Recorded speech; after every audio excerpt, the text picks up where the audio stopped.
Hello everyone, आज का हमारा चैप्टर रहेगा organic chemistry, some basic principles and techniques. और ये +1 का चैप्टर है। ओल्ड सिलेबस के अकॉर्डिंग ये यूनिट नंबर 12 आता है। और जो भी मैंने नोट्स यहाँ पर बनाए हैं, इनकी आपको पीडीएफ चाहिए तो आप नीचे कमेंट सेक्शन में लिखकर भेज सकते हैं। चलिए तो शुरू करते हैं। कार्बन के बारे में हमें पता होना चाहिए जब भी हम ऑर्गेनिक केमिस्ट्री के बारे में स्टडी कर रहे हैं। कैटिनेशन एक प्रॉपर्टी है जो ये शो करता है, दैट मीन्स कार्बन कार्बन आपस में लिंकेज शो करेंगे कुछ इस तरीके से।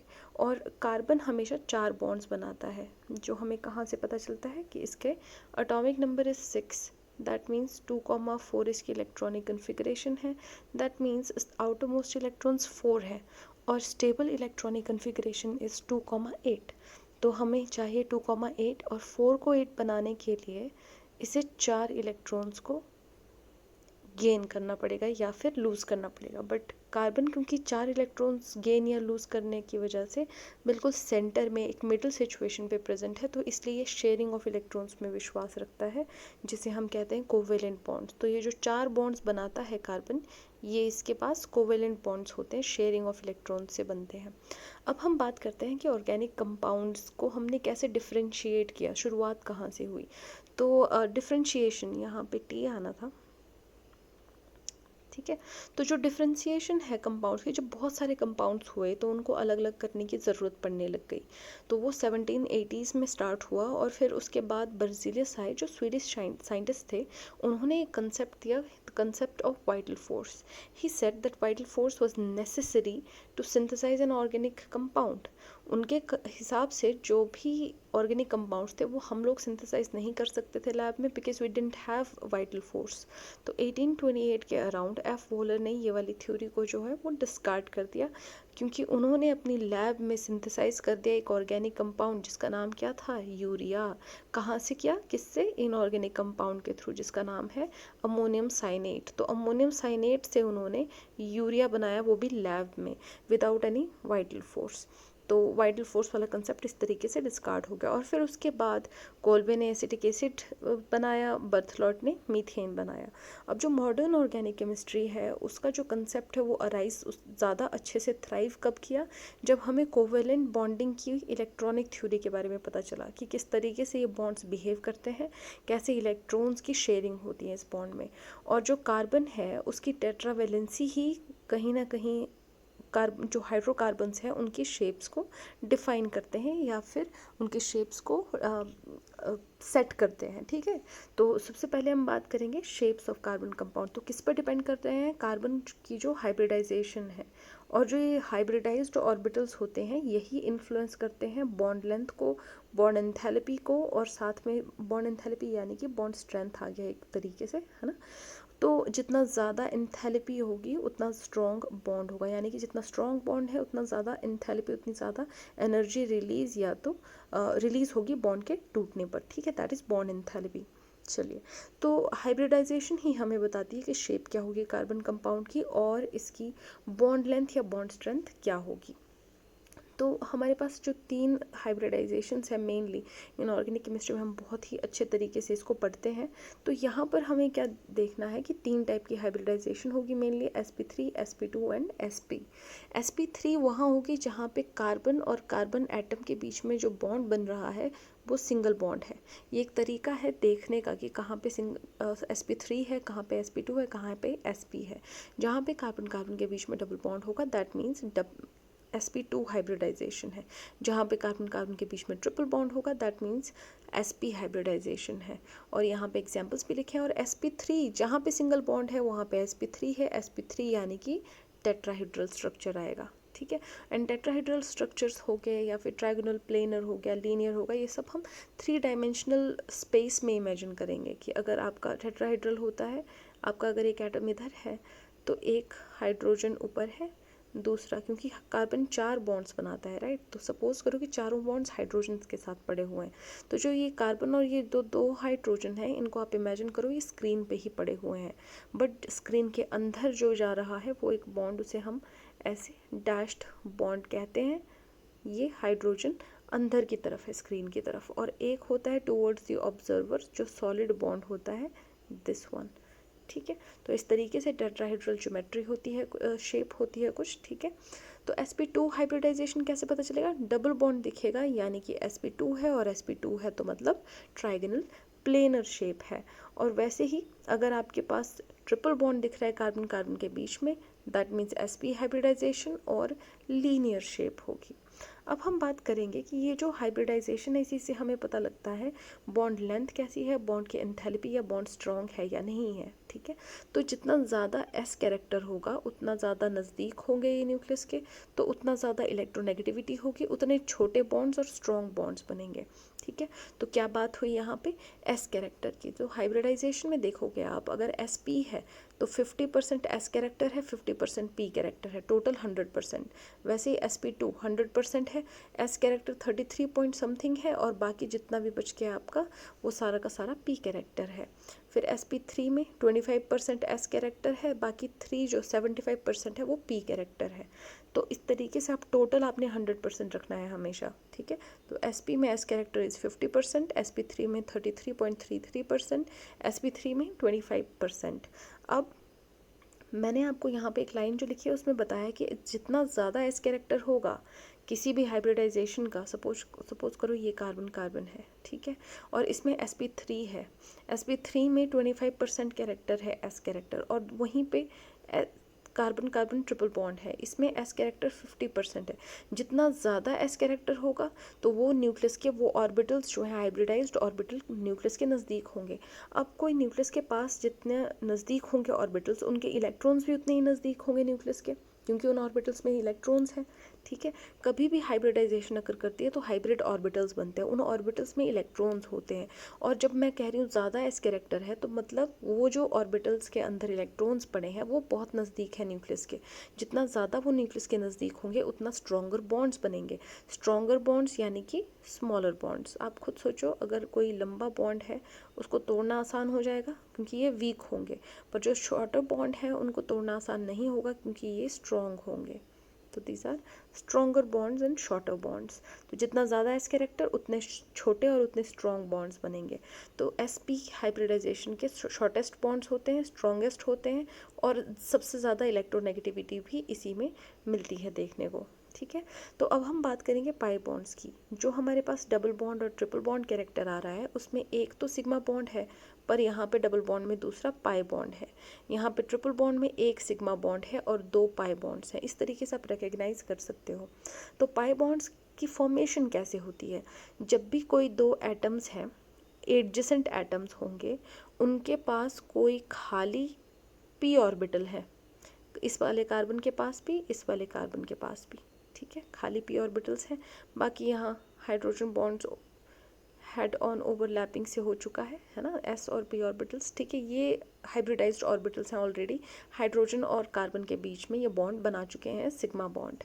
बट अब कार्बन कार्बन के बीच में एक तो सिग्मा बॉन्ड बन चुका है शेयरिंग ऑफ इलेक्ट्रॉन से, बट अब दूसरी चीज़ क्या है, इनके पास p ऑर्बिटल्स खाली हैं दोनों के पास, इस कार्बन के पास भी, इस कार्बन के पास भी, और ये दोनों एडजेसेंट हैं और ये पैरेलल लाइक कर रहे हैं, इनकी ओरिएंटेशन भी सेम है, देखो, है ना।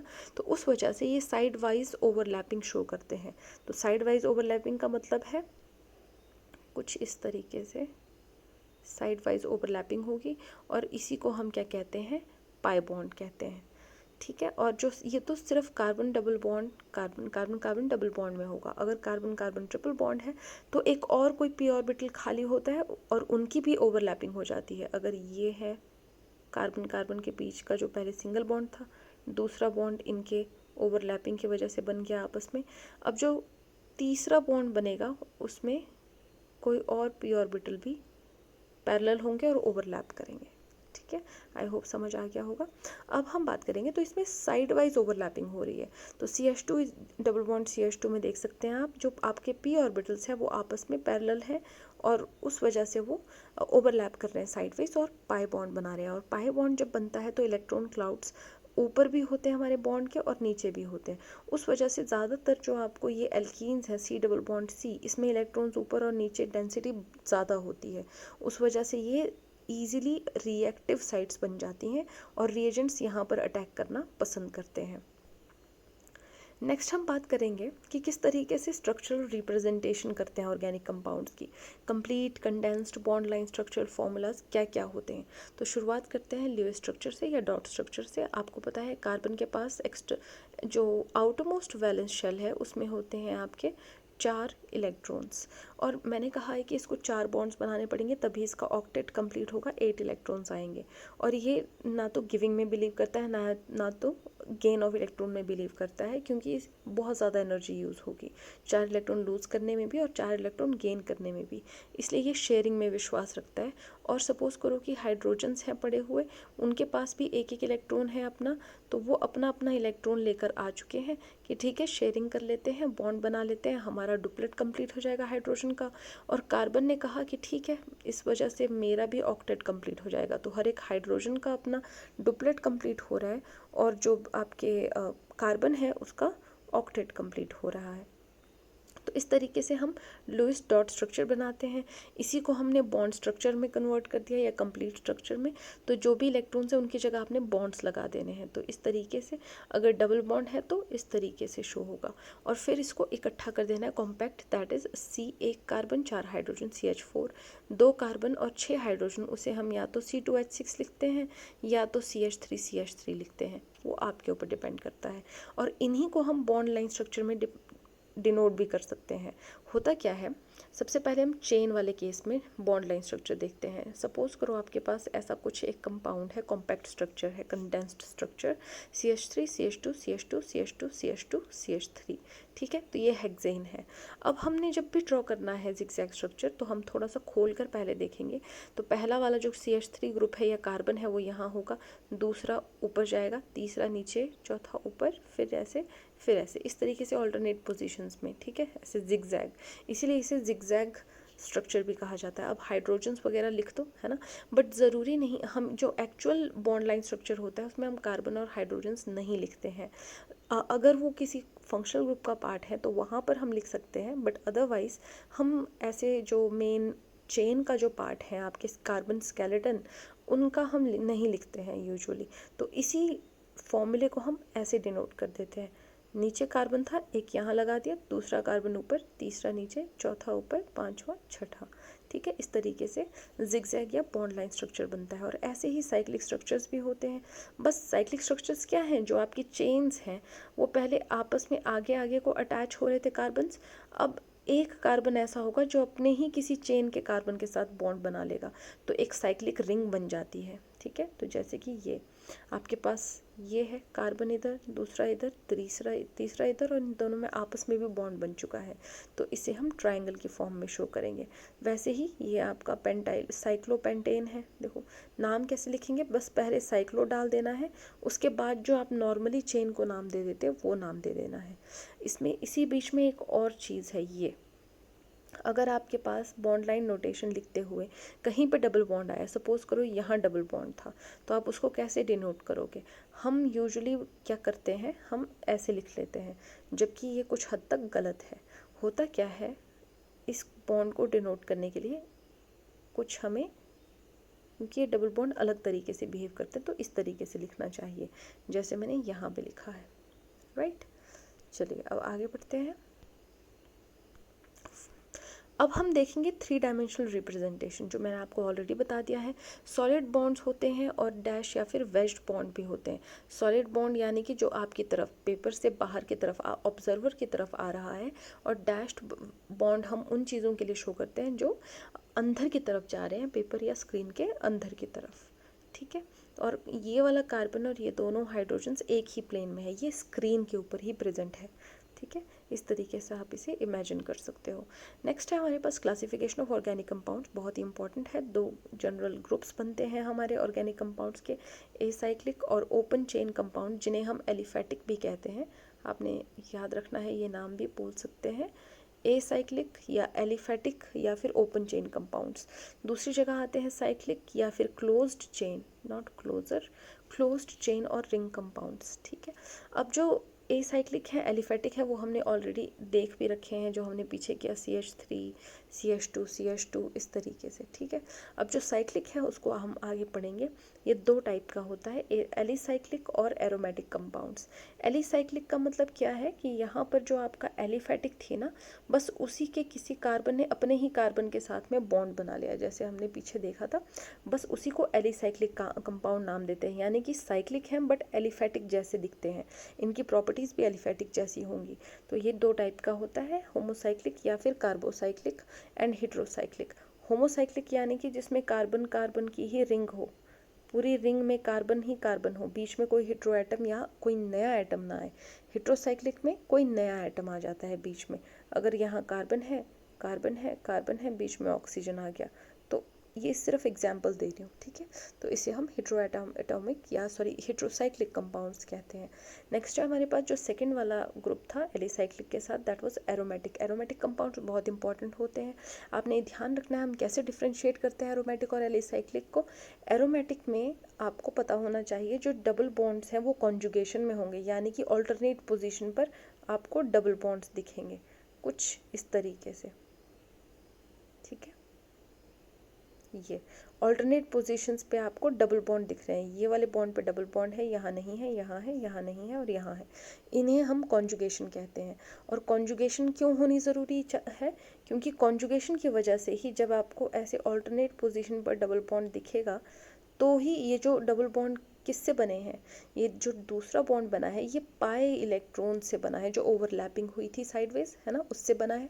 तो ये जो पाई इलेक्ट्रॉन्स है ये मूव कर सकते हैं एक दूसरे के साथ, देखो इस तरीके से ये मूवमेंट शो करते हैं। उस वजह से ये एरोमेटिक कंपाउंड्स में डबल बॉन्ड्स कॉन्जुगेशन में होने ज़रूरी हैं। और जो दूसरा रूल अप्लाई करना चाहिए वो ये है कि ये हकल रूल, जो कंपाउंड्स हकल रूल फॉलो करते हैं, यानी कि 4n+2 पाई इलेक्ट्रॉन्स, इतने इलेक्ट्रॉन्स अगर किसी के पास है तो वो भी एरोमेटिक कंपाउंड्स कहलाते हैं।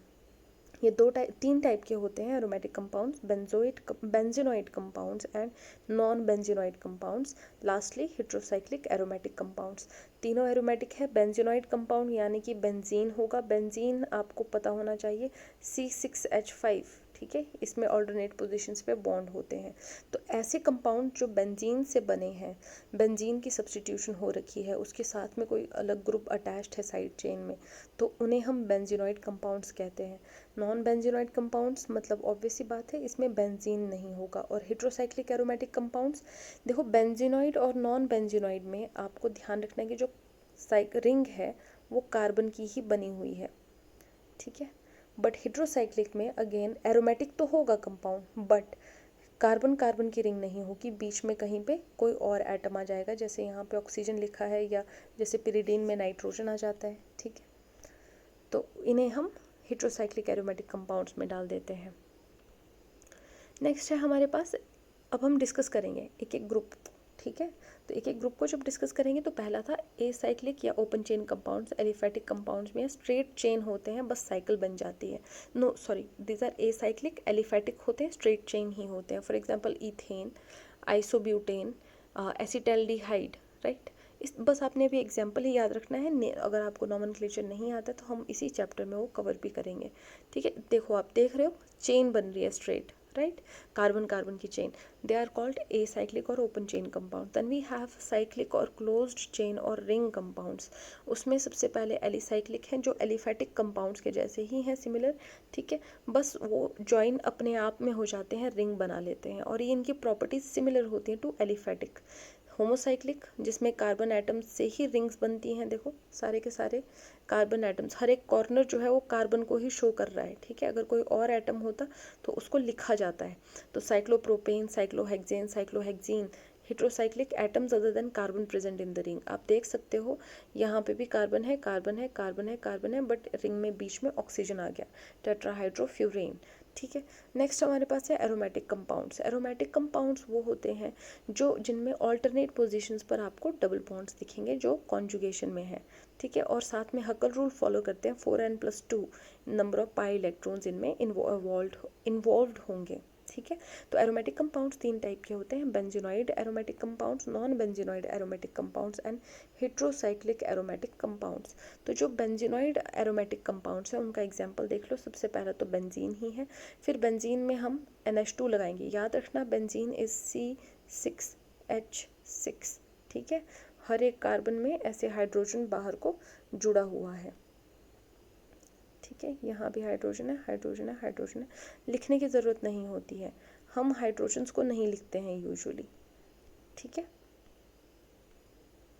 चलिए, तो अब एक हाइड्रोजन को रिप्लेस करके जब अमाइन ग्रुप आ गया तो एनिलीन बन गया, 2 बेंजीन रिंग्स बन गई, जुड़ गई, तो फिर नेफ्थलीन बन गया।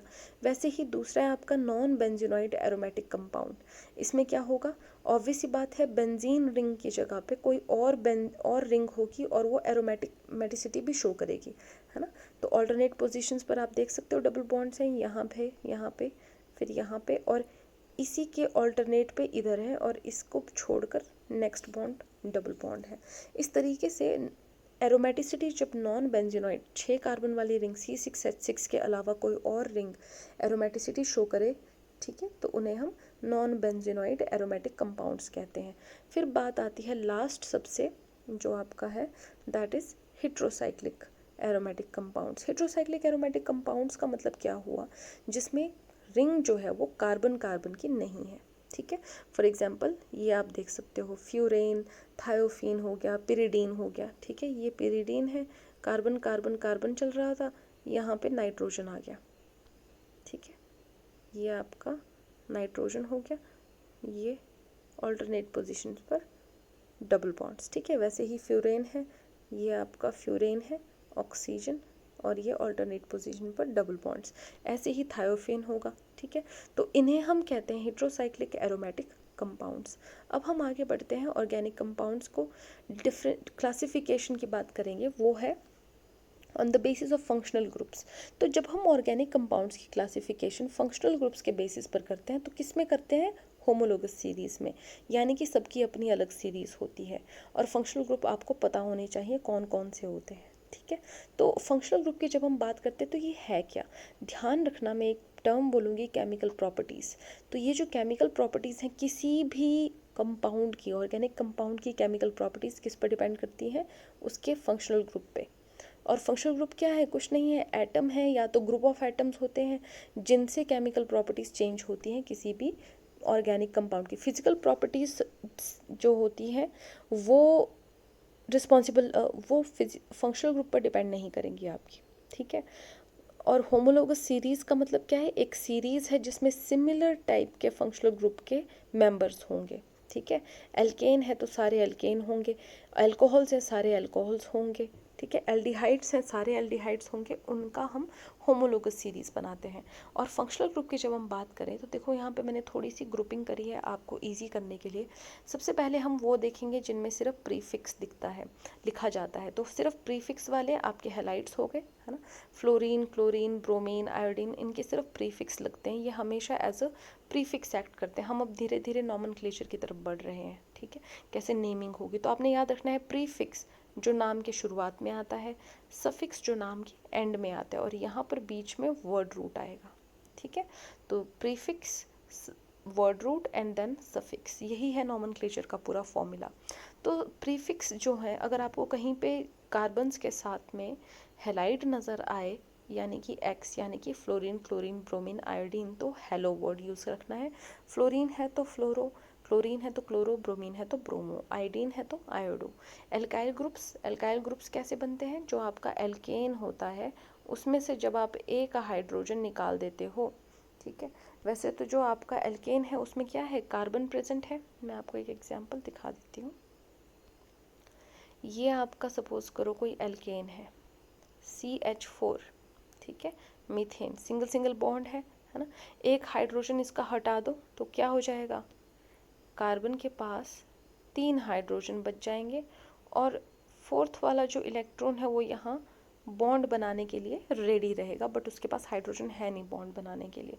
तो इसी वजह से जो यहाँ पे, जहाँ पे बॉन्ड नहीं बन पा रहा है, ये क्या बन गया, CH3, है ना। तो इस CH3 को हम एल्काइल लिखते हैं, एल्केन से एक हाइड्रोजन निकाल कर रिएक्टिव एजेंट बनाना। ये रिएक्ट कर सकता है ना, अब ये रिएक्ट नहीं कर सकता है उतना इजीली क्योंकि इसके पास चारों बॉन्ड्स फुलफिल्ड हैं, बट ये रिएक्ट कर सकता है क्योंकि इसका एक बॉन्ड गुम है, एक जगह इसको बॉन्ड बनाने की ज़रूरत है, इसलिए ये रिएक्टिव स्पीसीज़ की तरह बिहेव करते हैं और इनको हम एल्काइल कहते हैं। जब भी आपको एल्काइल कहीं नज़र आ जाए कार्बन के साथ जुड़ा हुआ, कार्बन चेन के साथ जुड़ा हुआ, तो उसको हम एल्काइल की तरफ प्रीफिक्स नाम से सब शुरुआत में लिखते हैं, सबसे पहले लिखते हैं।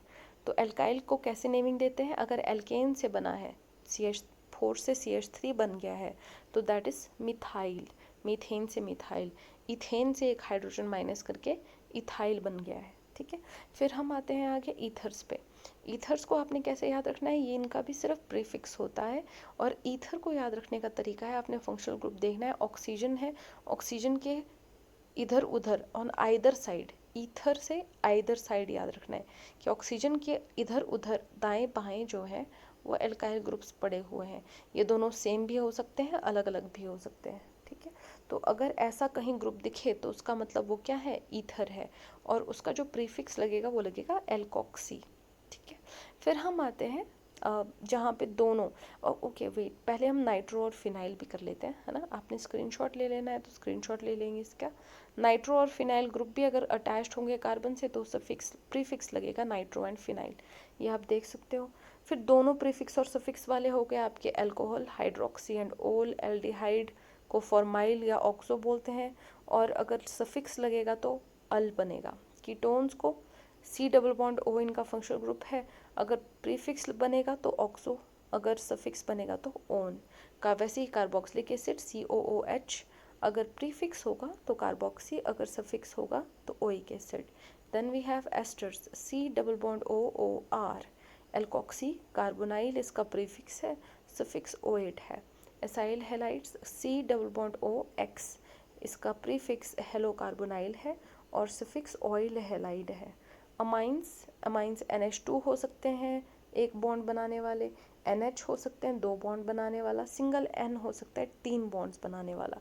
तो इसे हम क्या कहते हैं? प्रीफिक्स लगेगा तो अमीनो लगेगा, और अगर सफिक्स की तरह दिखेगा तो लिखा जाएगा अमाइन।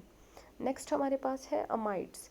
अमाइड्स में कार्बन और oxygen, carbon double bond oxygen, उसके साथ में NH2 एक अमीनो ग्रुप अटैच्ड होगा या अमाइन अटैच होगा तो वो अमाइड बन जाता है, पर प्रीफिक्स लिखेंगे तो ये कार्बोनाइल बनेगा, अगर ये सफिक्स की तरह लिखना पड़े तो अमाइड बन जाएगा। ये कौन, किस टाइम पे ये लोग प्रीफिक्स की तरह बिहेव करेंगे और किस टाइम पे ये लोग सफिक्स की तरह बिहेव करेंगे, वो सब कुछ डिपेंड करता है आपके कंपाउंड के ऊपर और कौन कौन से फंक्शनल ग्रुप्स उसमें अटैच्ड है उसके ऊपर। तो आप एक बार के लिए ये स्क्रीनशॉट लेकर रख लें क्योंकि बहुत इंपॉर्टेंट है। इसके आगे भी हैं कुछ ऐसे फंक्शनल ग्रुप्स जिनमें सिर्फ सफिक्स लगता है। For example carboxylate ion COO negative, इसमें सिर्फ OH सफिक्स लगता है। एल्केन, एल्कीन, एल्काइंस, ठीक है, इनमें सिर्फ एन, इन, आइन एज अ सफिक्स लगेगा। और जो एरीन्स हैं जैसे एरोमेटिक बेंजीन हो गए, राइट, इसमें यूजुअली हम क्या करते हैं कि जो बेंजीन है वो एज अ सफिक्स यूज़ हो जाता है, ठीक है। चलिए अब हम बात करेंगे होमोलोगस सीरीज़ की। मैंने कहा था groups of series of organic compound जिनमें सिमिलर फंक्शनल ग्रुप दिखे वो एक होमोलोगस सीरीज़ बनाएंगे। फॉर एग्जांपल जब हम स्कूल में भी खड़े होते थे तो हमें अगर गर्ल्स और बॉयज़ करके खड़ाएंगे तो गर्ल्स गर्ल्स एक ही लाइन में होती थी, बॉयज़ बॉयज़ एक लाइन में होते थे। वैसे ही सेम फंक्शनल ग्रुप वाले जो कंपाउंड्स हैं वो एक सीरीज़ बनाते हैं होमोलोगस सीरीज़। और उन दोनों फंक्शनल ग्रुप्स के बाद सपोज करो आपके पास कोई पहला मेंबर है सीरीज़ का, फिर दूसरा मेंबर है, फिर तीसरा मेंबर, इन दोनों मेंबर्स के बीच में CH2 यूनिट का फ़र्क होता है, ठीक है। So it is possible for a compound to have more than one functional group. ये बात भी याद रखना कि एक कंपाउंड में एक से ज़्यादा फंक्शनल ग्रुप्स भी हो सकते हैं, तो वो होमोलोगस, उस होमोलोगस सीरीज़ का पार्ट नहीं बनेगा क्योंकि वो पॉलीफंक्शनल कंपाउंड है, ठीक है। अब हम देखेंगे नॉमेनक्लेचर ऑफ ऑर्गेनिक कंपाउंड्स, वो हम नेक्स्ट वीडियो में करेंगे क्योंकि वीडियो थोड़ी सी लंबी हो जाएगी।